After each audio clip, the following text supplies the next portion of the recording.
It's like a love and hate relationship. It has no boundaries.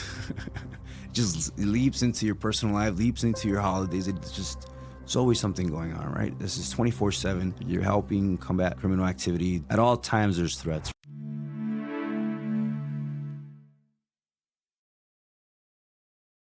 Manny Chavez. I like saying that name. Yeah. You remind me of a boxer. Good to see you. Yep. Real good to see you. You are a boxer, aren't you? Yeah, I was. Your brother, too, huh? Yeah. You look tired. You've been up all night, huh? Yeah. I was working. I had an emergency, one of our sites, so. Everybody has this. You're in the security business. Everybody has an emergency. Yeah. What was it last night? It was a breach. We're securing a vacant building with the remote monitoring. Yeah. And the solar-powered mobile units. You know what I'm talking about? Those the solar-powered mobile security units, the ones that you see over at outside of like Walmart. Oh, Target. you're talking about the construction trailers. We have those at one of our clients' vacant building, and so they're getting broken into every night. And yesterday, someone broke in and was trying to strip for copper and trying to take things from the building. And so, yes, they just got a call. So you got him on the camera? Yeah, we got him on the camera. So he came out on our operator, got the alert that there's somebody on the property, engaged them via voice down. There's a speaker on that mobile unit, and then he wouldn't leave. So we contacted the police. Police showed up and arrested him. Yeah, who were the police in that area? Is it Vernon or No, Long Beach. Long Beach PD? Long Beach PD showed up. Yeah. They actually came. They did. Did they actually catch him? Nah, they missed him by a hair. By hair. I knew there was a funny story. because as soon as the police arrived, he just went right back out that hole he came in. Yeah. Yeah, missed him by a hair. Did he get much copper? No, I don't know. They just pulled like the randomest things. I don't know what it is that he took. That's what they're after. I don't know what exactly. He was just taking some cables or something like that. I don't know what he took. All right. Since we're on the topic, we'll get back to you, but what do you think about the cameras? What do you like about them? And before you say anything, what made you get into the camera versus standing and/or patrol? Because I know you're doing a little bit of both, right? Yes. So the way I see security is as layers, right? You have layers for security, and not just one layer is going to deter the threat, right? So I look at it as layers, and then so we have manpower, which is unarmed guards. We have patrol service, and then remote monitoring that is powered with AI, right? So we have our operator that's monitoring our clients' cameras remotely, and AI is basically bringing up to our attention anytime anyone crosses a virtual boundary within one of our clients' cameras, then we get an alert through AI, and then our operator then verifies the threat. If it's an actual threat, then engage it via voice down, which is a speaker that's PoE speaker on site. And then if it's an action, and if they're committing a crime on our client's property, then we contact the police. You can set the parameters of what you're looking for, right? Whether it's a specific door or a gate. Am I right? So the way it works is it has to be an IP-based camera, right? So an IP-based camera, you have an IP-based camera, then you integrate that with the software. Once you integrate that with the software, you'll have the view of the camera on the software. Then you create a virtual boundary. And then you tell the software, okay, during our supervision hours, which is after hours, let's say it's 6 p.m. to 6 a.m., if anybody crosses this virtual boundary, a person or a vehicle, send me an alert. And the difference between this and motion detection is the accuracy. The improvement is insane. It's significant. So you're actually going through actual people on the property. The alerts are actual people and vehicles crossing those virtual boundaries. Right. So that's the biggest value from AI is that it saves you time from going from false alarms. You're actually looking at actual alarms. There's actually someone there on the property, someone actually crossed a virtual boundary, and then also, there's a vehicle. And then another component of it that's very valuable is that it's able to blur out the noise. So sometimes in the camera's frame, you'll get the street, right? Let's say you get the street. So there's a lot of traffic, people walking the sidewalk, but with the virtual boundary, you're telling it, I don't want to know anything that's going outside of the virtual boundary. Somebody crosses into this virtual boundary, then send me an alert. So with motion detection, you would get everything. You would get if a flag moves, anything moves, and you would just be overwhelmed with false alerts, which you just makes you inefficient, right? And then you're spending a lot of time going through false alarms. So our objective is to spend our time on actual threats, actual alerts, actual. So with the software, it's been huge for us. Yeah. I have been looking at a lot of AI solutions, obviously, with the software that we're using for the industry, which is Vision Insights with AI technology, just like you said, because this is the direction where a lot of the communities or properties are going, right? There's another alternative. The bean counters are tired of the sleeping guard and or the patrols not being efficient enough to provide the service that they need, so they're looking for other solutions. And like they say, a camera never sleeps. But again, to have somebody sit in front of a big screen TV and watch multiple properties, it's very hard to do. So we had the alert in the old days, right? That would bring up when there was movement. But now the AI making it smarter. Like when I was mentioned about that door and package, I saw it got to the point where it recognized it was a UPS guy based on the time. So that was like a 10% probability it's a problem for your dispatcher looking at the screen versus 2 a.m., somebody going to a door that shouldn't be leaving the door, office is closed, AI is getting smarter, and it brings it like 80% probability, and then you go into your script, right, your chain of escalation, how you're going to handle the event, whether it's a talk down or call the police. And from what I understand, it's really working really well. And that's what you're doing right now with them. You're just getting started in addition to your own operation, right? Correct. Okay. Yeah. So it's providing our clients with options. That's our objective with the options. And then also not one security layer fits all clients, right? Every client's different. So that's our objective with this is to provide them with security layers that they can utilize when they need it. So if, for example, one of our clients had a breach, they broke the fence, and so he right away he says, I need you to send me manpower. I need a guard there because the gate's closed. The gate is broken. So send me manpower. So right away we send him a guard. Right? Sure. Common sense. Yeah. So that's what we're able to do for our clients. Okay. Now, how long have you been doing the camera thing? When did you decide to get into it and why? For me, this started about 2-3 years ago. And I've been working with different softwares and just trying different things. 2-3 years ago, that was very early on in the concept of remote monitoring. And since then, it's just moved dramatically. But I identified two things. Is the cameras, they weren't being leveraged enough. They're always being used after the fact, right? But they weren't being leveraged to detect and act as an actual threat's occurring. So I identified that, okay, that's something that we could improve in the security industry. And I started looking for companies that can do that, but it was very early on. And then even clients weren't open to giving you access to their cameras, right? Yeah. They were very skeptical about the ability to also remotely monitor their cameras. Like, well, now it's a lot easier for a client to be open to it now that more people understand the power of AI. But 2-3 years ago, when I started looking into it, I even pitched it to clients. They were very skeptical, right, at the beginning. But now it's a lot easier. But the clients you're coming across, is this primarily because you do a lot of industrial, right? Factories, and because you're based in the Vernon area, Los Angeles downtown, right? That's Correct. your main office. Yes. So that works good for you there. And then a lot of them had cameras, but it was DVR. Do you find out it was a lot of older cameras where it was just recording? There was no movement, just a real simple camera from China.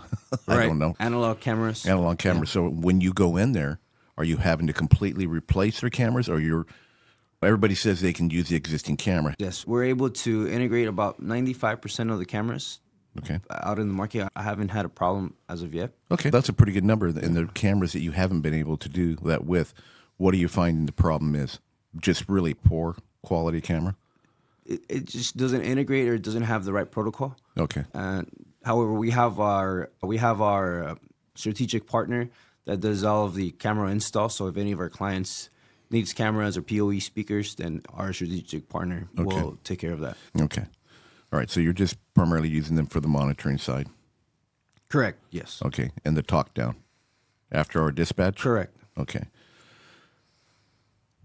With the industrial or the clients you have right now, what's your sales looking like? Has it been a real big struggle? Do they ask to see, Are they asking you for referrals? Do they ask to come to your dispatch center? How easy has it been for you to deploy this new concept? As we're proving results, in the last 2 months, we've had 8 arrests in the last 2 months. And as we're proving results and we're showing real-time results to our clients, they're referring us. I just had a luncheon with a property management company yesterday, and that was introducing me to the rest of their property managers across California on what options they have through us to protect their properties. It's commercial properties, plazas, real manufacturing plants, things like that. Okay. And I'm finding that they're referring us. They're very happy with the service because a lot of the crimes happen they'll start around 10 p.m. to, I would say, 3 a.m. when we see the majority of the activity. During that time, the managers, they're at home to sleep. And so now they come in. When they come in, they find a report, oh, this person was arrested trespassing the property or they broke and entered. So now they're coming into a report and a snippet of the video of what happened. Okay. When before they would have to spend 2-3 hours scrolling through the footage to see what actually happened. So throughout the entire night, they're referring us because it's effective. They're getting results, and it's a lot cost-wise. It significantly reduces their labor costs. Okay. Yeah. How's your profit margin compared to what you were doing before? Obviously, either taking the guard off the property, where you had guards on property and then you removed them, and then you turned it into a patrol/camera solution?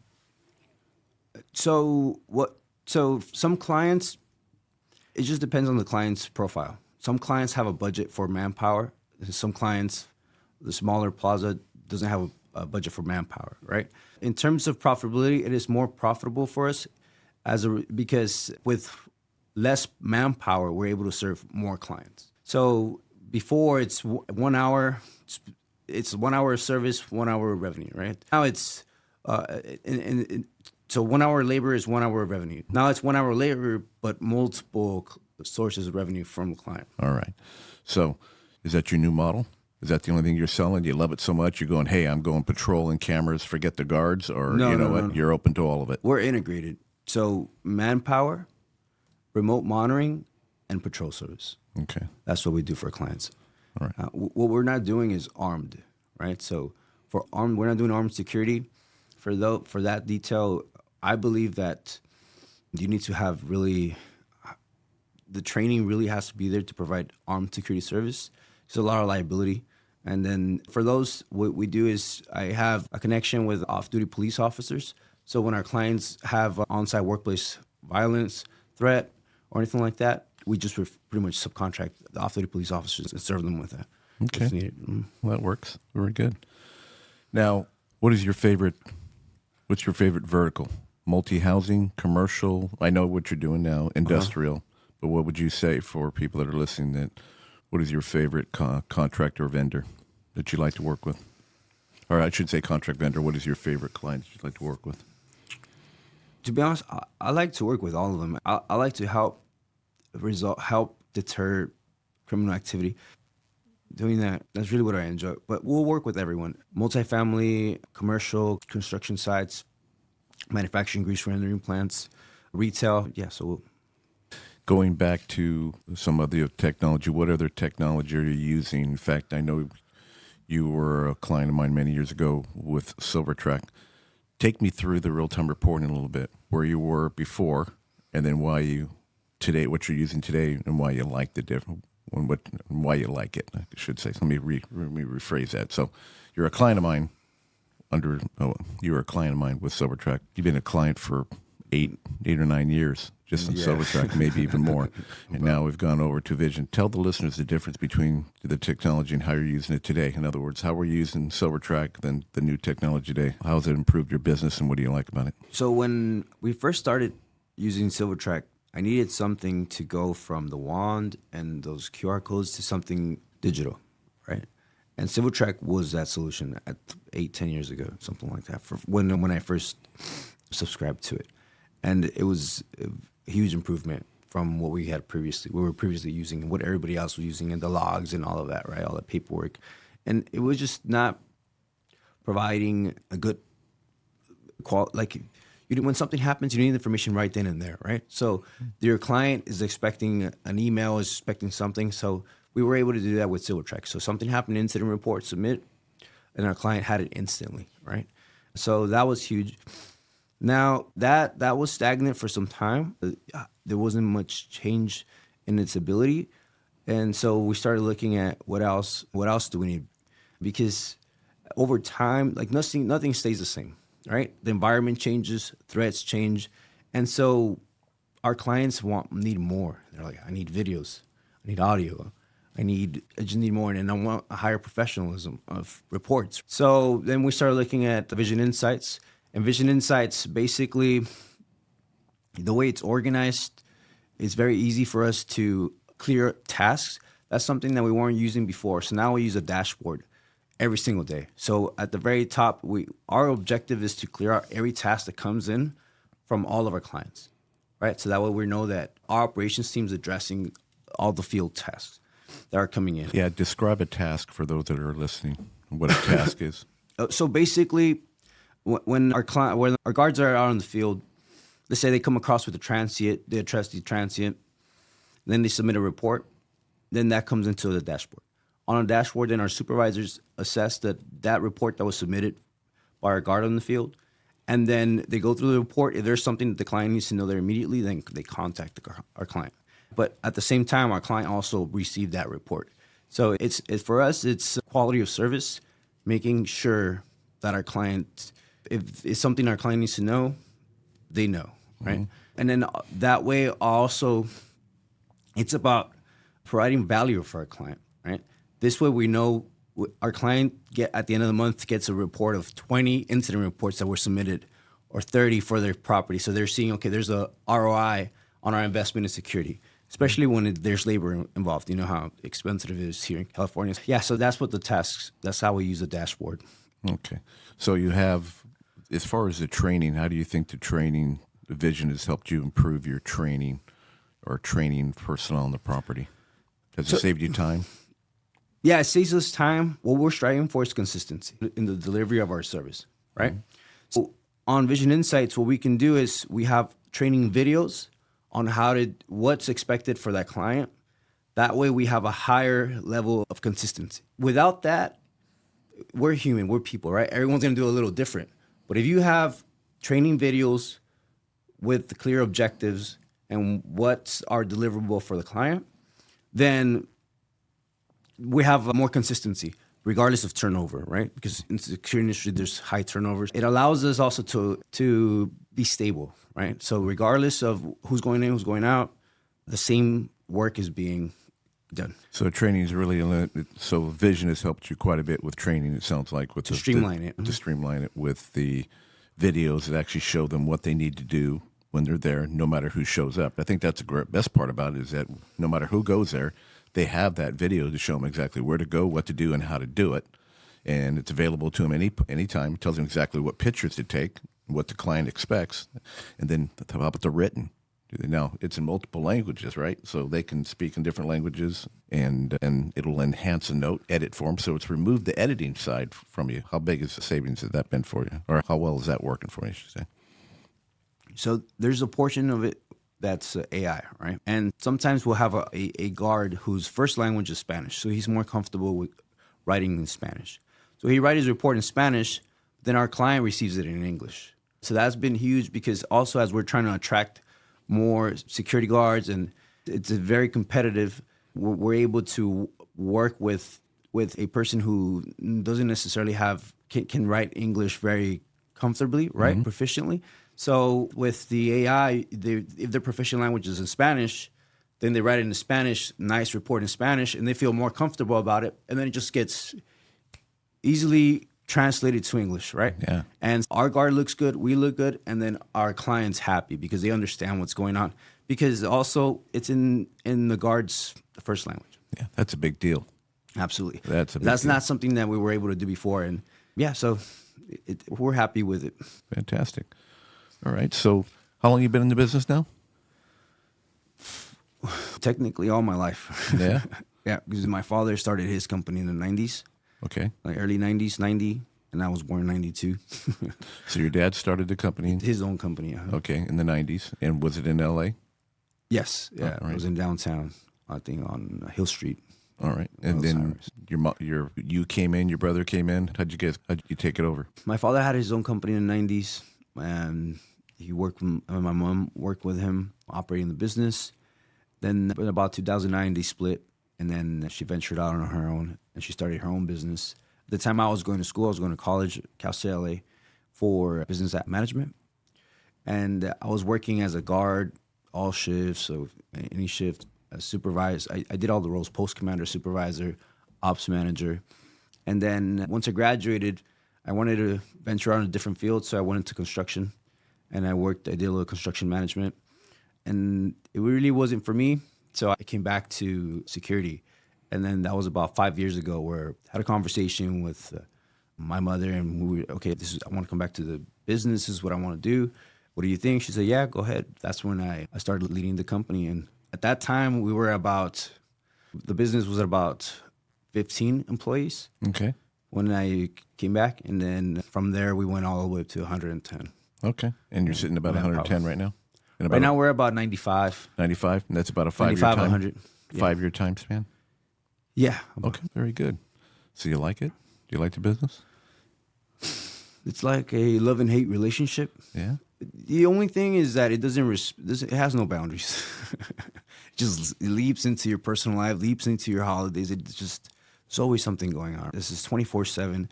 You're helping combat criminal activity to protect your clients' assets. So at all times there's threats, right? And there's a lot of moving parts. And when you work with people, it's different than when working with a machine. With people, you've got to work with them. You've got to train them.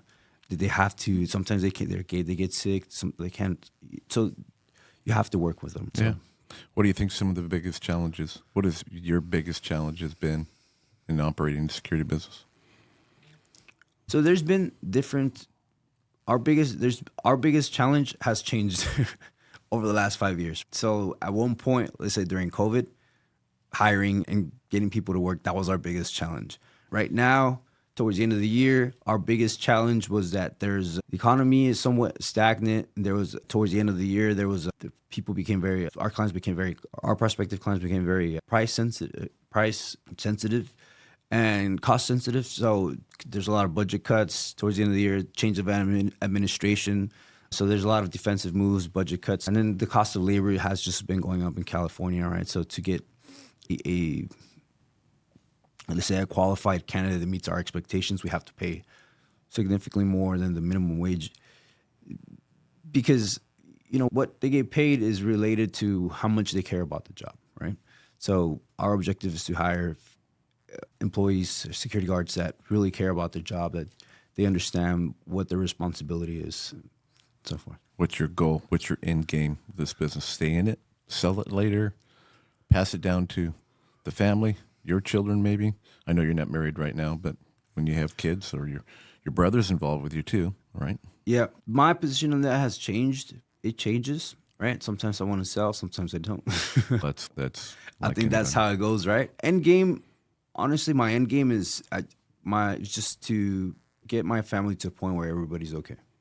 Once everybody's okay, then I'm good to check out, to sell, whatever needs to happen. But so financially, get everybody to a point where everybody's comfortable. Correct. And you just want to stabilize the business. You don't want to look to sell it later. You want to keep it in the family, you would think? I'm one of those people that I don't want to retire, so I would have to have something else lined up. I would have to have or still be involved in the business somehow. But if the opportunity is right, something, obviously we'll consider it.